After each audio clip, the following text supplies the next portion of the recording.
प्रभु यीशु मसीह के मधुर और मीठे नाम में फिर से एक बार आप सबको जय मसीह की। परमेश्वर का हम धन्यवाद करते हैं आज के सुंदर से दिन और अवसर के लिए। मैं आशा करता हूं कि आप सब लोग बहुत अच्छे हैं और परमेश्वर ने आप सबको संभाल के रखा है। यीशु मसीह के लहू के बाड़े में आप सब सुरक्षित हैं और मैं आशा करता हूं कि आने वाले हर एक दिन आपके लिए आशीषमय होंगे और सुख और शांति से भरे हुए होंगे। मेरे प्रियो, आज हम एक महत्वपूर्ण विषय की ओर फिर से एक बार आए हैं, परमेश्वर या संसार चुनाव।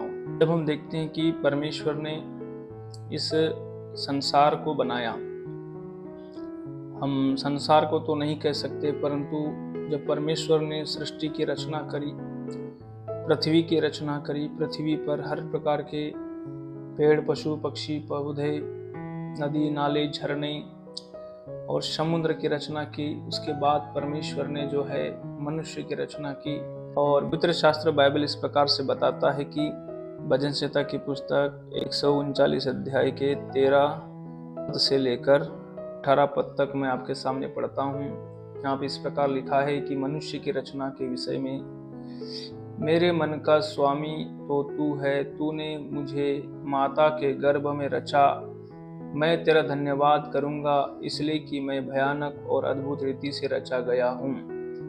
तेरे काम तो आश्चर्य के हैं और मैं इसे भली भांति जानता हूँ। जब मैं गुप्त में बनाया जाता और पृथ्वी के नीचे स्थानों में रचा जाता था, तब मेरी हड्डियां तुझसे छिपी न थी।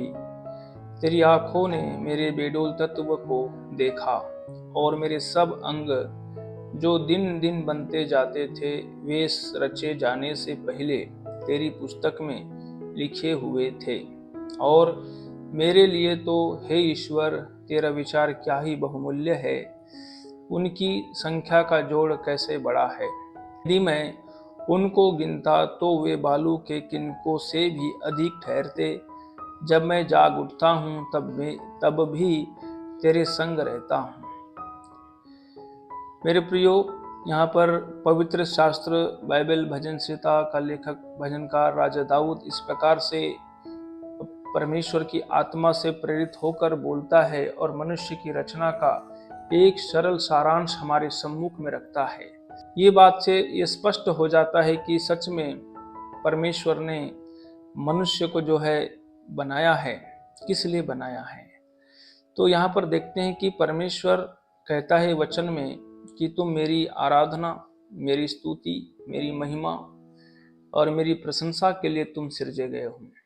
परंतु जब हम देखते हैं कि सबसे बड़ी जो गड़बड़ी यहाँ पर पृथ्वी पर हुई थी, जिस समय आदम और हवा जो है, जो पहले सृष्टि के निर्माण करता है, जिनको परमेश्वर ने अदन की वाटिका में सृष्टि की, मिट्टी से बनाया, उनके नथनों में जीवन का सांस फूंक दिया और उनके लिए एक सुंदर उपाय करके परमेश्वर ने अपनी वाटिका में रखा।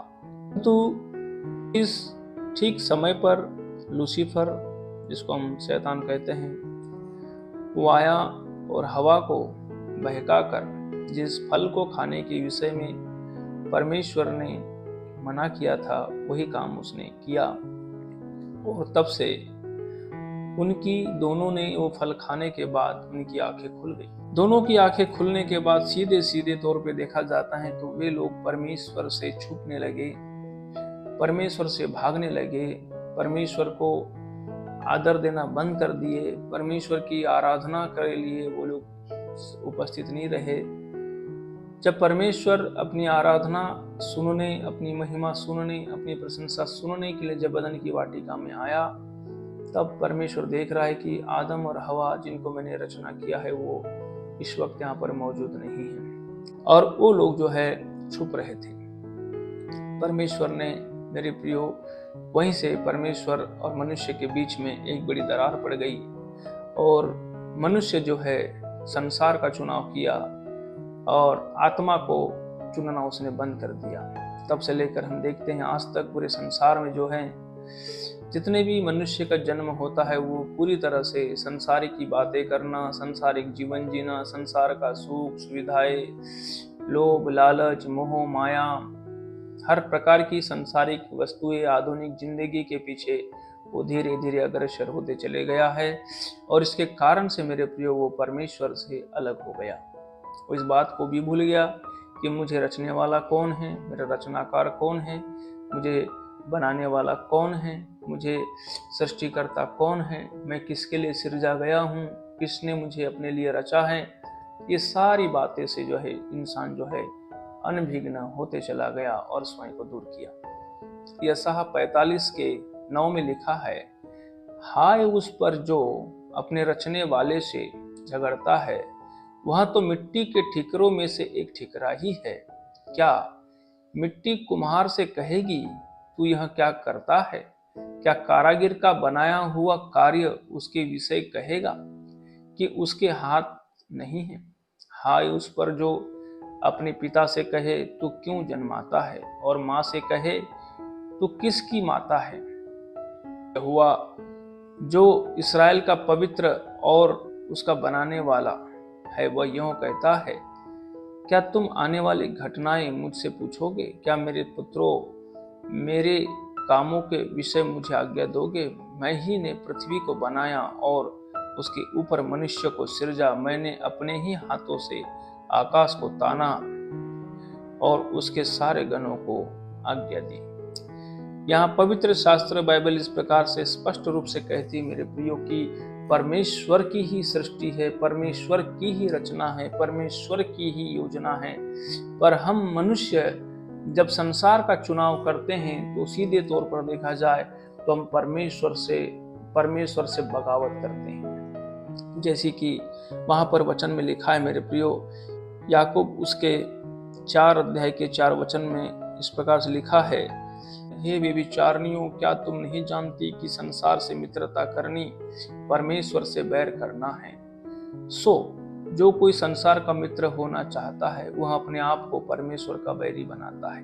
मेरे प्रियो, आज हम देखते हैं कि अधिक से अधिक संसार में जो है लोगों की मानसिकता, विचारधारा जो है वो संसार की ओर ज्यादा से ज्यादा जा रही है।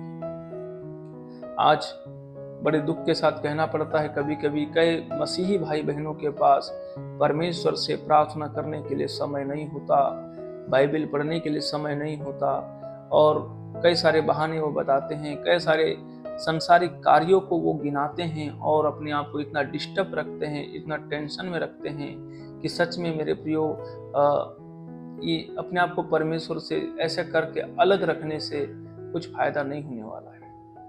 मेरा कहने का मतलब जो है, हमें इस पृथ्वी पे जब हम इस अहम सच्चाई को जान लेते हैं तो हमें एक चुनाव करना बहुत अति आवश्यक है।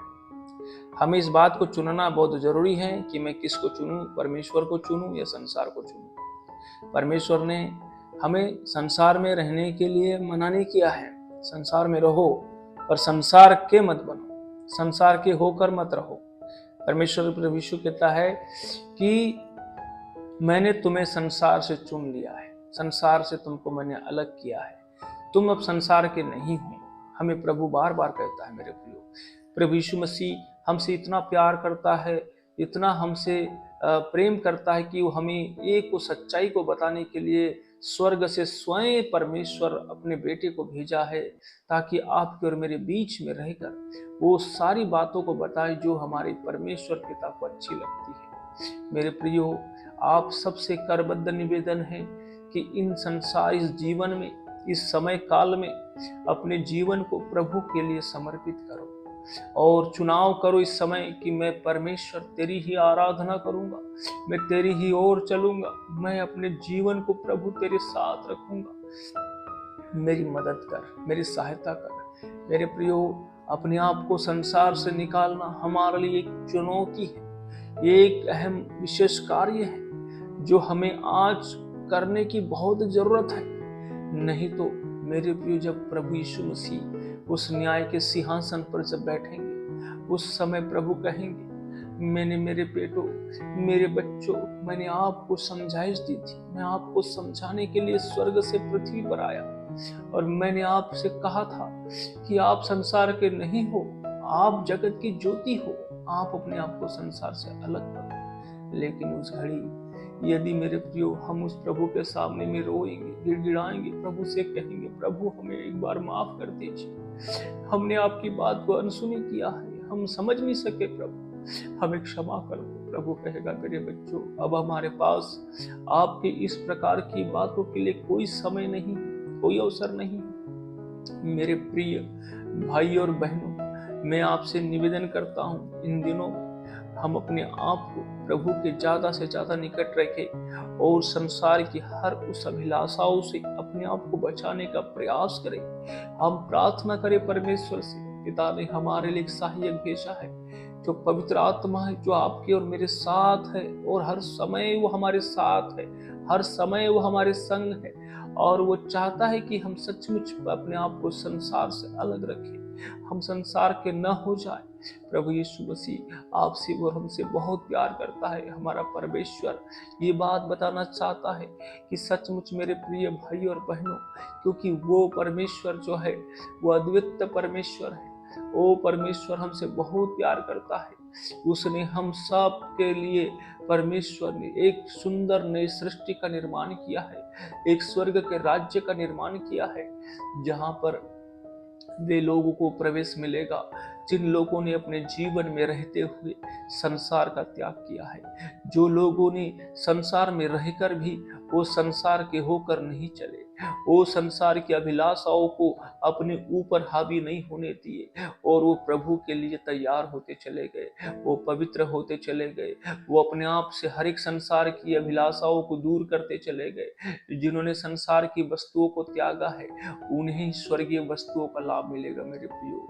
इसलिए बाइबल में बार-बार कुलुस्सियों की पुस्तक उसके 3 अध्याय के उसके पहले, दूसरे, तीसरे वचन में लिखा है, तुम पृथ्वी पर की नहीं पर तुम स्वर्गीय वस्तुओं पर ध्यान करो, जहां इस वक्त हमारा मसीह विद्यमान है, इस वक्त जहां हमारा प्रभु विराजमान है, उधर तुम देखो, उधर और तुम ध्यान लगाओ। हमारा स्वर्ग में रहने वाला परमेश्वर, ओ परमेश्वर आपसे और हमसे बहुत प्रेम करता है मेरे प्रियो। ये संसार की जितनी भी बातें हैं, अभिलाषाएं हैं, वो हमें प्रभु के ओर आने से रोकती हैं। पहला पत्र 2:11 में लिखा है मेरे प्रियो, वह स्पष्ट इस प्रकार से कहता है, हे मेरे प्रिय भाई और बहन, अपने आप को संसार की नाना प्रकार की अभिलाषाओं से बचाए रखो, क्योंकि आत्मा से युद्ध करती है। ओ मेरे प्रियो, हमारा परमेश्वर हमसे बहुत प्यार करता है। ये संसार जो है, इस संसार के अंदर में जो अभिलाषाएं हैं, आंखों की अभिलाषा, जीविका का घमंड और शरीर की अभिलाषा है, जो ये सब कुछ जो है ये पिता की ओर से नहीं है मेरे प्रियो, ये संसार की ही ओर से है। ये संसार का सरदार जो अपने आप को कहता है वो शैतान है, संसार का रचने वाला शैतान है, संसार में तरह तरह की अभिलाषाओं को जन्म देने वाला शैतान है और वो चाहता है कि सारा दुनिया, सारे लोग जो है उसकी बनाई हुई तमाम अभिलाषिक वस्तुओं में फंसे रहे और अपनी आत्मा की ओर ध्यान कतः न दे और अपनी आत्मा को बचाने का कोई प्रयास न करे, कोई परमेश्वर के पास न जाए, कोई परमेश्वर की आराधना न करे, कोई परमेश्वर की महिमा न करे, कोई परमेश्वर के निकट में न रहे, सब उससे अलग हो जाए और संसार की बातों में फंसे रह जाए। मेरे प्रियो, एक बहुत बड़ा अवसर आज आपके और मेरे पास है, एक चांस है मेरे प्रियो हमारे पास। ये अवसर कल हमारे पास शायद नहीं होगा, कल हम इस संसार से कभी न कभी हमारी मृत्यु होगी, कभी न कभी हम इस शरीर को छोड़ देंगे, ये शरीर नाश हो जाएगा, हमारी आत्मा न्याय सिंहासन के सामने, प्रभु के सामने में खड़ी होगी। उस दिन प्रभु हमें कहेगा कि मेरे बेटे, मेरे बेटिया, तुमने क्यों मुझे त्याग दिया था, क्यों मुझे छोड़ दिया था। मेरे प्रियो, परमेश्वर वायदे का बड़ा पक्का परमेश्वर है, वो इरादों का बड़ा पक्का परमेश्वर है। न्याय के दिन परमेश्वर किसी भी बात को वहां पर मेरे प्रियो हमारे लिए बर्दाश्त नहीं करेगा। इसलिए मेरे प्रियो, आज अवसर हमारे पास है, आज मौका हमारे पास है, इस मौके को न गवाएं। हम आज एक अच्छा चुनाव करके प्रभु की ओर आ जाए, हम परमेश्वर से प्रतिदिन प्रार्थना करने वाले लोग हो जाए, हम परमेश्वर के निकट में आ जाए। मेरे प्रियो, हम उससे कहे, प्रभु मेरी हर एक आवश्यकताओं को तू जानता है, मुझे पाप की ओर न जाने दे मेरे परमेश्वर, मुझे बुराइयों की ओर न जाने दे मेरे परमेश्वर, मेरे चंचल मन को रोक, मेरे हृदय में प्रभु तो अपनी असीम शांति को दे, ताकि मैं हर समय प्रभु तेरी महिमा कर सकूं। मेरे प्रियो, हम पिता के साथ बने रहकर हम प्रतिदिन प्रार्थनाओं में जीवन बिता सके। सारी बातों में परमेश्वर को धन्यवाद देते हैं मेरे प्रियो। ये संदेश आपके लिए हैं, आप सबके लिए हैं। आप विशेष करके इस पर ध्यान दीजिए मेरे जवान भाई बहनों। मैं आपसे बहुत निवेदन करता हूँ कि आप अपने आप को इस संसार की अभिलाषा से बचा कर रखें, क्योंकि जवानी के दिनों में, समय में मनुष्य को बहकने में ज़्यादा समय नहीं लगता है। शैतान अधिकतर आज के जवान युवाओं को पकड़ता है। इसलिए मेरे प्रियो, आपसे निवेदन है कि आप परमेश्वर के साथ बने रहिए, प्रार्थना में बने रहिए, प्रभु की महिमा करें। सारी बातों में आपको धन्यवाद देता हूँ परमेश्वर पिता। हाँ, आइए हम प्रार्थना में जाएंगे, छोटा सा प्रार्थना करेंगे। हे मेरे सामर्थी परमेश्वर पिता, हम आपसे प्रार्थना करते हैं प्रभु, आज हमें तू संसार से जय दिलाने वाला प्रभु है। तू भी संसार में आया प्रभु, और तूने संसार पे जय हासिल करी है। प्रभु यीशु मसीह, हम मजबूर हैं, हम कमजोर हैं, हम दुर्बल है प्रभु। हम आपसे प्रार्थना करते पिता, हमारे प्रिय सभी तमाम भाई बहनों, हमें भी वो सामर्थ्य दे मेरे यीशु मसीह, जो सामर्थ्य से तू चलता था। वो पवित्र आत्मा का अभिषेक उन्हें हमारे ऊपर, ताकि हम भी संसार पर जय पा सके। हम संसार के किसी भी अभिलाषाओं में न फंसने पाए, परंतु हे प्रभु हम पर तरस खा दया कर, ताकि हम अपने आप को बचा सके। प्यारे परमेश्वर, हमारी सहायता कर, हमारी मदद कर। हम आपसे प्रार्थना करते हैं, हम बहुत कमजोर है प्रभु, हम निर्बल है प्रभु, हम दुर्बल है प्रभु। ये अभिलाषा है प्रतिदिन मुझे कचोड़ती है प्रभु, अपनी ओर खींचती है प्रभु, और मैं उसका गुलाम बन जाता हूँ मेरे यीशु मसीह। मुझे माफ कर दे प्रभु, मुझे माफ कर दे प्रभु। इस संसार की दलदल से तू हमें छुड़ा ले प्रभु। मैं आपसे प्रार्थना करता हूँ प्रभु, जितने भी मेरे प्रिय लोग इस समय इस ऑडियो को सुन रहे हैं, उन सभी के लिए मैं दुआ करता हूँ कि परमेश्वर, हाँ प्रभु, सभी के हृदय में अपनी स्वर्ग की असीम शांति को भेज दीजिए, ताकि प्रभु तुझ में आनंद और खुशी मनाने वाले लोग हो जाए। सारी महिमा आपको देते हैं पिता। हाँ प्रभु, जब तक आपका आगमन नहीं हो जाता तब तक हम प्रभु सदैव आपके पीछे चलने वाले बने। सारी महिमा आपको देते हैं राजा। प्रार्थना प्रभु यीशु के नाम से मांगते हैं, आमीन। नमस्कार दोस्तों, भाई और बहनों, आप सबने इस संदेश को सुना है। प्रभु आप सबको आशीष दे। जय मसीह।